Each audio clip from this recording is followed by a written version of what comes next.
صلي اللهم صل وسلم وبارك على سيدنا محمد وعلى اصحابه اجمعين. ازيكم يا حبايبي؟ عاملين ايه؟ يا رب تكونوا بخير وفي احسن حال. النهارده هنعمل معاكم البقسماط. البقسماط يا جماعه دي من اجمل المخبوزات، وخفيله خفيفه وبتتاكل باللبن وبالشاي بالجبنه بالنسكافيه. معانا هنا نص كيلو دقيق. نص كيلو دقيق هوريكم الكميه اللي هنعملها. معلقه ونص سكر. الكيلو عليه 3 معالق سكر اللي تحطيه، بس انا بحط وذره ملح. بحط على الكيلو 3، نص الكيلو احط عليه معلقه ونص. معلقه خميره كبيره يا بنات علشان الجو ساقع قوي عشان يطلع معاكم كده. وهنقلب المواد الجافه كلها مع بعض. ما تنسوش تعملوه يا جماعه، والله جميله جميله جميله. نص كوبايه زيت وعليه معلقه سمنه عشان تديله رطوبه حلوه كده. وهنبس الدقيق بتاعنا كويس جدا بالشكل الحلو ده كده. بس كله تغلفيه بالزيت والسمنه كده، يكون كله مغلف زي ما هوريكم دلوقتي اهو، زي كده بالظبط. هننزل بالميه الدافيه واحده واحده واحده واحده، مش تنزلي عشان ما يطرش منك ومش تعرفي تلفي البقسماط.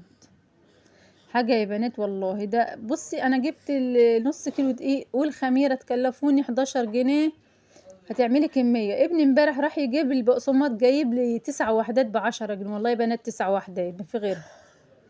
هيعمل لك كميه حلوه ديك، هتشوف دلوقتي اهو. ميه واحده واحده.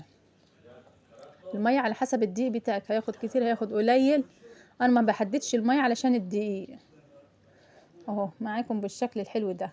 العجينه مش لازقه وجميله اهي، ولا طريه قوي ولا تخينه قوي. شكلها زي الفل وملمسها جميل وناعم. شايفين؟ وانا هشكلها على طول، ما ينفعش تخمريها غير بعد ما تعملي البقسماط كلها. معانا سمسم وهنضيف عليه حبة البركة. هنا تحطيها قدامك كده على صينية على الرخامة. انا يا جماعة ما عنديش رخامة، بعمل على الصينية اهو بالشكل الحلو ده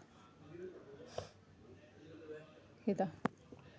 شايفين الجمال والحلاوة يا بنات؟ شايفين؟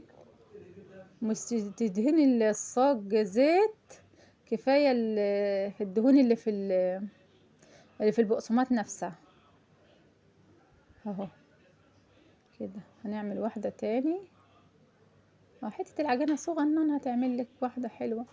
نص الكيلو بيعمل كمية حلوة كبيرة، ولا يغنيكي عن الجيب من بره ولا من جوه. حاجة غالية يا بنات، ولازم نحافظ على نفسنا، نعمل كل حاجة بايدينا ونضيفة وحلوة. حاجة غالية لا تعمليها على ايدك بيقطع قد اللي تشتريه 5 مرات 6 اهو. تشطري كده ودفي بيتك وولادك كده، واعملهم كل الحاجات الحلوة اللي بيحبوها اهو بالشكل الحلو ده اهو. وده منظره بعد ما عملته اهو.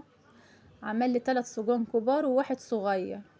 نص الكيلو 3 كبار وواحد صغير اهو. وادي الكمية اللي انا عملتها اهو. شايفين مقرمش وجميل ازاي؟